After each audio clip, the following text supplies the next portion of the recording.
Hi, I'm Kevin, And I'm Amanda. and we are serving up. All that jam.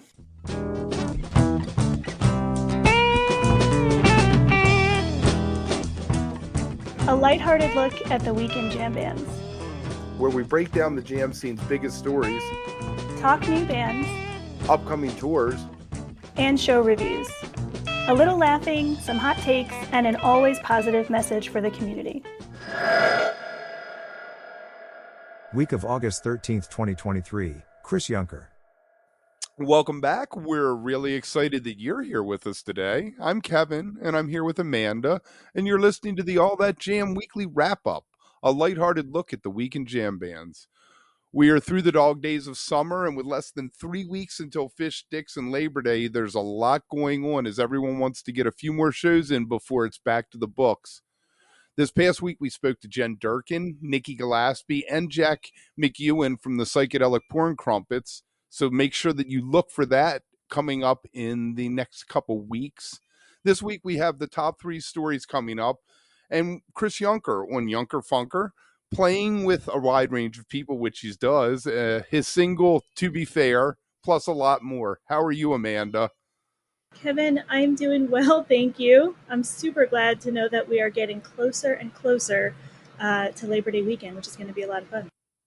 Yeah, so I heard that you got to do something last night. Yeah, I made a kind of a special trip out to the Northeast and ended up seeing Elephant Proof last night. I'm sorry. Made a special trip out to the Northeast and ended up seeing Elephant Proof this weekend at Park City Music Hall out in Connecticut. Of course, Elephant Proof being Ben Atkins' side project. Ben, of course, from Goose. And I'll tell you, Kevin, it was a really good time. Very nice. And that's Chris Enright, who was their original keyboardist? Yes, and I got to tell you, Elephant Proof brings a ton of funk, some really interesting stylings. I think that definitely something that people should be checking out if they haven't. Right, right. Now, Chris Yunker was also keyboardist in Goose. See, we tie it all together here. That's Let, right. let me ask you, seeing Ben last night or Saturday night with that band, how do you feel about him sitting in with now? Because it's different what this band is playing than what you get with Goose. That's right. Yeah, Elephant Proof is a little more hard hitting rhythms, heavier rock and roll stylings. And so just seeing that, plus after the 2 sets of Elephant Proof, there was a late night jam with Joey, then some other members of Elephant Proof. And I would say it was especially that third set that really solidified for me how amazing Ben is going to be with Umphreys. Nice, very nice. I saw a few interesting releases over this past week or announcements. One was Blues Traveler. They dropped Fool for You last Friday, a single, and they have a new LP coming out, which I did not realize that they were still that active. Apparently, they had one in 2019 also. So who knew? I guess they're still out there touring. But the other thing that is news of earth-shattering proportions to me is Mo is doing a 25th anniversary re-release of Tin Cans and Car Tires, 2 LPs. I don't know, it has some bogus color. I would rather we all just stuck to black vinyl, but it has a few live tracks, I guess, on the to round it out on the fourth side.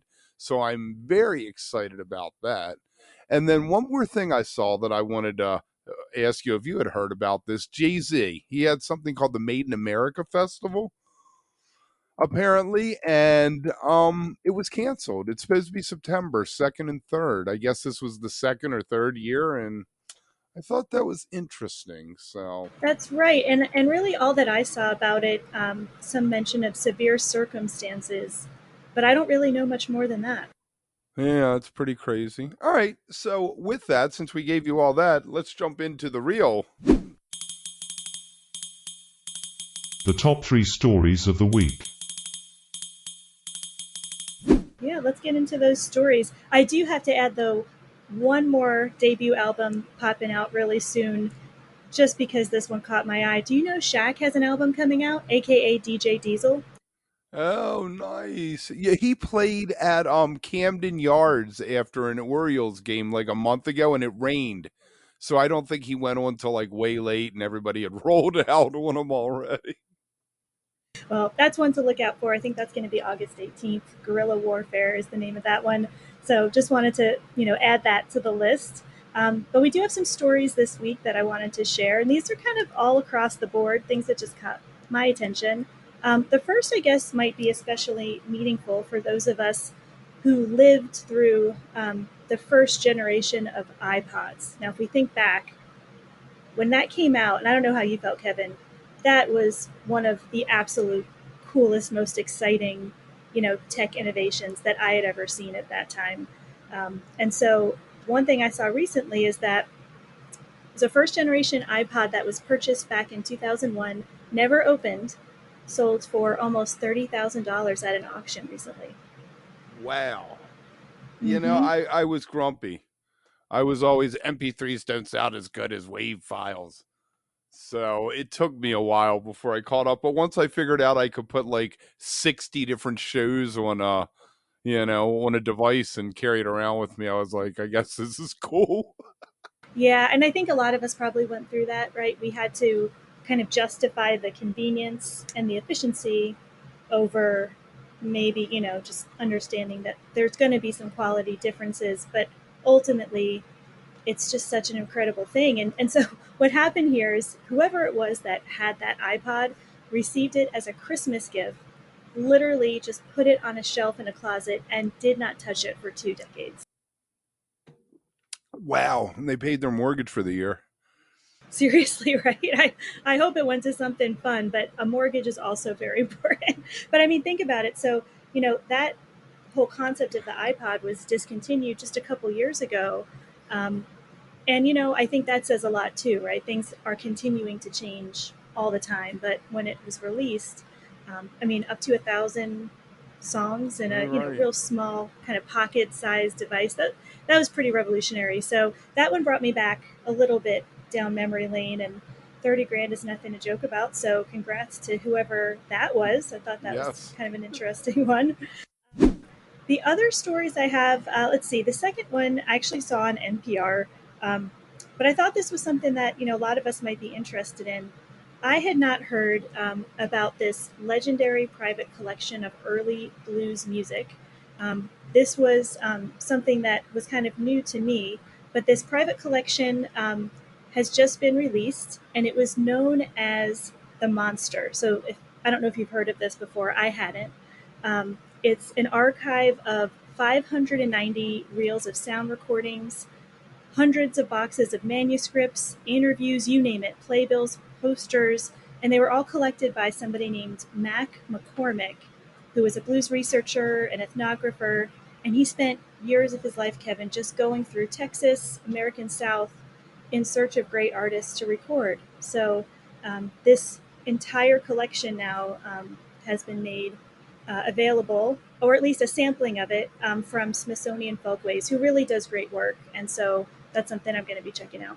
Now, is are these names I'm going to recognize, or is this stuff that he went like to bars and said, "Hey, can I record you?" Which I love. I love that idea. I hope that's what you're going to say is the answer. Yeah, I mean, I didn't know a lot of this artist. Joel Hopkins was one name that I did recognize, but then there's just a lot of people that we probably would not have maybe known if it weren't for these kinds of researchers into music. Let's see, one I did read about, Bongo Joe, George Coleman, who called himself the original rapper, but was, in that blues vein. So my understanding is this is a pretty eclectic mix of artists, and then also those kind of archival documents too. So definitely kind of like a multimedia type of collection. Okay, so Kevin, the third story is one that I'm still untangling just a little bit. Um, and this story has to do with some COVID money. And I thought this was relevant because we end up speaking with a lot of artists about their experiences during COVID, right? And what things were like for them in terms of just being able to survive, recording music, that kind of thing. And so the story that I found was basically kind of sharing how certain artists, these are really, really, well-known, mega wealthy artists like Post Malone, Chris Brown, had received millions of dollars intended for independent venues, in that Save Our Stages grant. So that was something that I had definitely heard about, both during the kind of height of the pandemic and afterward. Um, and so $200 million in pandemic relief actually went to these different artists. A few others were Lil Wayne and Nickelback. So folks that are doing okay. Um, and so I was curious, how did that actually happen? Because if that money was designated for independent venues or other, kinds of businesses, apparently, which maybe is not a surprise, a lot of those artists own or did own businesses or corporations that qualified for those grants from the government. So they're not loans, they were grants. But the intent of that shuttered venue operators grant, um, was to assist the venues. So there's a lot of money that went to people that you could argue probably didn't need it nearly as much as others. And are people raising a stink about this? You know, Technically, no one did anything wrong. I think that this is something that is literally now just coming to light. I don't know if people have the energy to get that upset about it, but if you think about some of the actual dollar amounts. So $10 million each for Post Malone and Chris Brown. I mean, think of what that money just on its own could have done for venues and other smaller organizations. Apparently, according to sources, the maximum relief money that the actual venue operators received was $100,000 each. So huge disparity. I'm sure that as more people hear about this, then that is something that is probably not going to go over too well. This was just released just a couple days ago. It's interesting. So we'll keep our eye on that like we always like to do. All right. So we have Kris Yunker. You want to give us a little bit about Chris's history, Amanda, before we jump into the interview? Yeah, I would love that. And I know that we've also been really fortunate to be able to share, some clips from um, this longer interview. So some people may have already heard a little bit of that, and I'm really excited that we get to now kind of share the entire thing, which is going to be fantastic. Yeah. So Kris, he's done a lot. When we think about his bio, first I'll start with he's a funk, soul, Hammond organist, has a very unique sound, plays with a lot of vintage gear that he brings everywhere. Since the early 2000s, so about 2002, he's kind of been on the scene, doing quite a bit of different things. In addition to his own project, Yunker Funker, he's been in the rotation of acts like the Garcia Project, Alan Evans Trio, On the Spot Trio, 7 Day Weekend, which we'll hear about those. He also played and toured with Goose in 2017, just before recording his first solo album, and has also subbed in for Soul Live's Neil Evans, with George Porter and others. A lot more, too. I know we'll hear about that. But that's just a little bit. He's a super busy guy, always playing, and we're really fortunate to be able to talk. Right, and this first clip that we're going to jump into is him talking about playing with a wide range of people, which Amanda just cataloged a little bit. So let's check that out and we'll see you on the other side.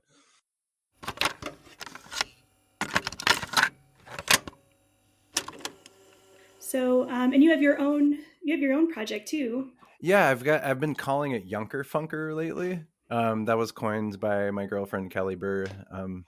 Yeah, it's kind of it works.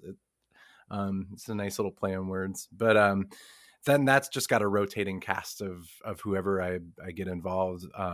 The last two people were great. It was Eric Calvin Fuzz from Deep Banana Blackout, and we kind of had like a little bit of a magic thing going on. It was a good couple of dates we had. And Is now what are you playing your songs or is it covers or what's the set list look like? a little bit of both. So I've got my own songs. I've put out an album and then a couple of singles, and I've got more that I've written that haven't been released yet. So we play those, and whoever I've got on the gig will play their songs too. So like Fuzz has a plethora. You did some Deep Banana. I did a couple of Deep Bananas tracks and some of the fuzzy tunes. Nice. And yeah, and then some choice covers that work. I usually try to pick like maybe one cover that people recognize, but I love doing deep cuts to turn people on to new music. What are some of the the best ones that you feel you've done? Because I love that idea. Like, what's been a surprise? Maybe got some people going. One people really got into. I've listened to Jimmy McGriff for a long time. Iconic organ player with some amazing albums. But one of his songs came on the other day, like randomly on Apple Music, and it was Red Beans, and it just got me like fired up. And I'm like, I'm putting this on the set list, and I'd never heard it before, and I don't know if people would recognize it or not, but it's definitely one of his deeper cuts. Is that a preference, like that, to kind of be involved in so many different projects? I mean, you've recorded with Carl Denson, like the list is like extensive. Is that kind of for creative purposes something that like really works for you versus more of like the steadier kind of playing with the same artists all the time in a band? It's just kind of happened that way. Yeah. I mean, I definitely really like to play with lots of individuals because it helps myself grow, and it's really always exciting to just see how different people play and experience playing with like especially heavyweights. It just teaches me something every time I get to work with them. But I do love the camaraderie that comes of having a band that you spend a lot of time with. It's just the way things have unfolded over the years. You know, I've been in multiple bands and had a great time, and then other things happen, and I just end up going another direction and going this direction. I just kind of roll with it, and that's it'd be great to have a single band to focus on for a minute. I keep talking about that. People keep asking me about that, so maybe that's on the horizon. You got Fuzz. Yeah, Fuzz and Cal. Yeah. That's a great band. Trios are big now. There's Knives and Oregon Fairchild and what? The Special. You're throwing out some names. I know the Special guys, but right. Oregon Fairchild's out of Buffalo. They're a bunch of old deadheads who played in dead cover bands forever, and now are doing original music as an organ trio. And Knives are out of Peoria, maybe, or something like that. You got it. They're an all instrumental organ, bass, and drums. Oh, cool! I'm gonna have to check them out. Their stuff is really it's good. It's really unique sound for sure. I'm all over that. That's definitely they're both all instrumental, which I find fascinating. The Specialism, but both of them are in. We've talked to them about doing instrumental stuff and difficulties in building an audience without lyrics. It's tough. It's definitely tough. Yeah. So. All right, Kevin. We have lots more from Kris that we want to get back into, but before I do that, just wanted to do a little bit of kind of reminding everyone out there that we are on social media at All That Jam Pod. And I have created a Threads account, Kevin, and I am looking into it, just so you know. I've been checking it out. I'm actually really liking it. Yeah. We also have a Blue Sky account. I didn't tell you this, but I used my invite on myself to make us a Blue Sky account. Yeah. I think it's great, and I'm enjoying Threads and kind of getting in there. But of course, the traditionals, I guess I have to say X now instead of Twitter, Facebook, and Instagram, allthatjampod.com, which is where you can sign up for our mailing list. Yeah, the X thing is throwing me every time I see a notification come up. It's like, Twitter. What in the world? It's Twitter, right? I mean, come on. And then, of course, make sure that you are subscribing, liking, listening to all the great content that is coming out pretty much every day now. And Kevin also does an amazing job. You put all the links to the content and kind of all those associated readings out there, and definitely appreciate that. So lots of different ways that you can support us and the artists that we talk to. But I know we want to get back into the interview. And so, Kevin, I think we're going to pick up with Kris telling us a little bit about a single, To Be Fair. And so we'll get back into that and hear what else he's got to say. You want to talk about To Be Fair? Sure. Yeah, that's a track that I wrote that. Gosh, that was I wrote that pre-pandemic. And during the pandemic, everybody was doing all these collaborations, and I'm like, shoot, I should try to do that with that song. So I hit up Al, and like Alan Evans, he has the record. He runs the record label that I'm on with Alan Evans Trio, On the Spot Trio, and our side project, 7-Day Weekend, and that's Vintage League music. And so I tossed those tracks to him, and I'm like, hey, what if I got like Will Bernard, Mike Dillon, maybe Carl Denson on this track? And he's like, let's do it. And so I hit all those guys up, and they're like, yeah, that sounds awesome. I'll sure. And then they sent me their tracks, and we mixed it all together. So everything was kind of done remotely. That was very pandemic. And I have footage of that I haven't put together yet for a video, because that was the whole idea of it for a pandemic video. But once we were finally done with it, it was post-pandemic. I think at this point now we're kind of far enough out of it. I'm not saying it feels like a retro vibe to think about 2020, but I think it's long enough that people can kind of see something and remember, but it's not as visceral. So it's like a good time actually now, I think, to pull some of that stuff out. At least that's kind of, the way I think about it. But it seems like a lot of people that we talk to, as much as COVID and quarantine sucked, it either helped them with the band because they got off the road finally and they could concentrate on writing material and stuff like that. Absolutely. Yeah. That's the way it was for me. Even just being able to hone in on my craft more and spend more time with becoming a better musician. It was as hard as it was. There was a lot of good that came from that time period of history. No, that's the story. And that makes me happy that, like you said, in all of the things that were going on, like, we're able to find some really quality time in there to get stuff done. So like what's coming up like for summertime? I know you mentioned Jazz Fest. Any other dates or anything in the books that we could share, make sure we're letting people know about? Yeah, I mean, I think I went over all the stuff I'm doing with Glenn David Andrews. I mean, through the summer, I've got my residency at the Stone Church. That's every first Wednesday. And I did the first one, and John Torres, who just started the Park City Music Hall in Bridgeport, amazing venue. If y'all haven't checked it out yet, or if anybody hasn't, they redid the acoustic. He hit me up and was like, hey, you want to do a residency in the summer? And I'm like, okay, cool, awesome.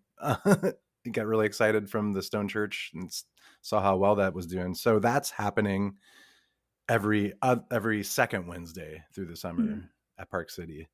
Nice. I have yet to figure out who's playing on each of those, but that will be announced very soon. And that's all I have in store for the summer as of yet. There's a few dates that I'd have to look through my calendar, but I'm playing with Elise Testone a bunch through the summer.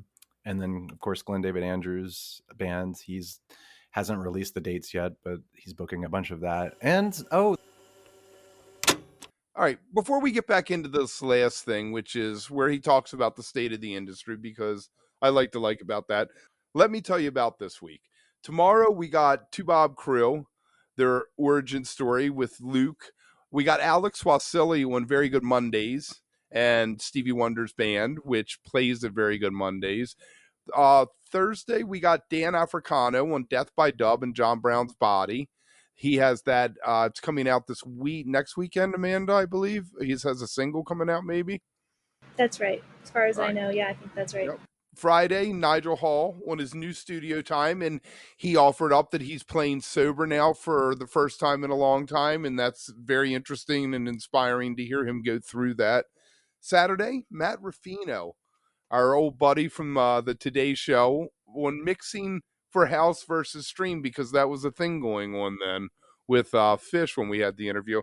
And then Sunday we got Brian Haas on Discovering Jazz, and he was considered a piano classical prodigy as a child, and he's funny. When he talks about it, you'll have to hear what he says about being in the Midwest and being a prodigy. But that was such a great conversation, Kevin. I love that one. He was so fantastic. But so let's jump into this and little bit here about the state of the industry, and we'll see you on the other side. Yeah. So definitely right there. So let's talk a little bit about recording and that side of the industry. Where do you see that going, as much as record companies don't do what they used to really anymore for people? There isn't the marketing and all that, and streaming services basically are ripping artists off. I mean, where do you see it going? I mean, there's a seeing it going and hoping for where it to go. Two different things. I mean, I hope that we can get to a point where artists can actually be like well compensated through what they're putting out. But that would have to look more like a non-capitalist situation, in my opinion. So like, where I could see music going, I mean, it's getting kind of freaky with the whole AI technology, and I talked with a lot of people about this, of how like you can just kind of use the chat GPT and AI to help with the writing process, to give yourself more ideas to elaborate upon, which can be kind of interesting, like AI collaboration. I thought of maybe trying to just do an album that's focused on that, just to see what happens. Well, like Chris and the AI bot. So, well, I was playing with it, and I put in write a poem about bacon, and it did. But I mean, in theory, you could put in like write a poem about tulips or something if you wanted to write a song about tulips, and maybe take that as the base material to write the song. Yeah, there was an interesting case recently where somebody was denied a copyright because they had used the AI, and they said that it wasn't necessarily the lyric or that part of it generated with the AI wasn't copyrightable because it was made from a program. Right. So what, like, does the people that create the program get the profit? I don't know how that works. Yeah, it didn't go weird. I didn't get into it more than I read the first couple paragraphs of it, but the gist of it was that they could copyright the musical part of it or the video part of it, but whatever had been generated by the AI, the chatbot or whatever, they couldn't copyright that part of it. Whoa. Yeah. So I guess you just keep your mouth shut. I mean, you use it, and then I think you would have to tell somebody. It was a comic book. It was the dialogue in a comic book, but it was the pictures, and the art could be copyrighted, but not the dialogue, because she used the chat AI thing. Yeah, sometimes I wonder with some of the writing that's out today, is when it's really bland and like not interesting. I'm like, was that just generated by AI? or is it just my tastes? We had this guy Walter, and I asked him that, and he said it's all going to be AI music in the future. Yeah, and I hear people saying that, and it's like, I don't know. I kind of feel like it might just be a fad. We'll be interested in it for a minute, and because it's like the new thing, and Jim Morrison even used to say that all the time. Like, I foresee in the future, like, it'll be just man and machine, or even just machines making music. But yeah, I kind of feel like it'll probably be just a passing fad, and it'll be like another part of music that's there. And because I can't imagine everybody 100% getting on board with that and then having zero taste or interest for human made music. Right. And that will always be a need for that. Right. The thing becomes for me though, is AI can't play live. No, it's not going to give you the human experience, and the people will miss that. And even if they're not interested, live. Yeah. Definitely, I'm with you. My other thought with this is sync licensing. You write a piece of music, you get it in a movie for $15,000 for a nice chunk of change. Yep. Yeah. That's the avenue I've always wanted to explore. I've always joked that that could be my 401k as a musician, because I don't have one. You living the music lifestyle, so you just got to throw an extra tab up on your website. Sync licensing. Contact me. I'll write you whatever you want. Exactly. Yeah. Kevin, one thing that I think might be really fun to do at some point is kind of compile all of the reactions and opinions people have, their perspective of the state of the industry right now. I loved Kris's take. Everyone is always really honest about that, and it's fascinating to see where people land when it comes to things like streaming services, tech, touring. So really appreciated Kris being able to sit down and talk to us about that. Speaking of touring, we are getting so close to Labor Day weekend, which is for us Phish fans always a very special time. Kevin, you and I are both going to be at Dick's out in Colorado a couple weeks from now, and so getting excited about that. I'm going to be looking for some perspectives, thoughts, hopes, and dreams on maybe this upcoming Dick's run, and also would love to have some people out there share some maybe moments from this current tour, Phish's summer tour, what they have found most interesting, exciting, flabbergasting, whatever you want to call it. And so keep an eye out because I would love to share, what people are thinking out there. Yeah, hit us up on socials. Let us hear about that. I'd like to know what people thought about the new songs, how they would rank them. Do any of them stick around? Do you want to keep any of them? Do you want to can any of them and say, don't ever do that again, Trey? So, yeah. And you know what? It's great to look back too, because sometimes that immediate response we have is not the one that we end up with. So I'm always curious to see what people say. Exactly. And with that, we're going to leave you with stay beautiful, but don't stay underground too long. I'll talk to you soon, Amanda. All right, Kevin, have a great week. Still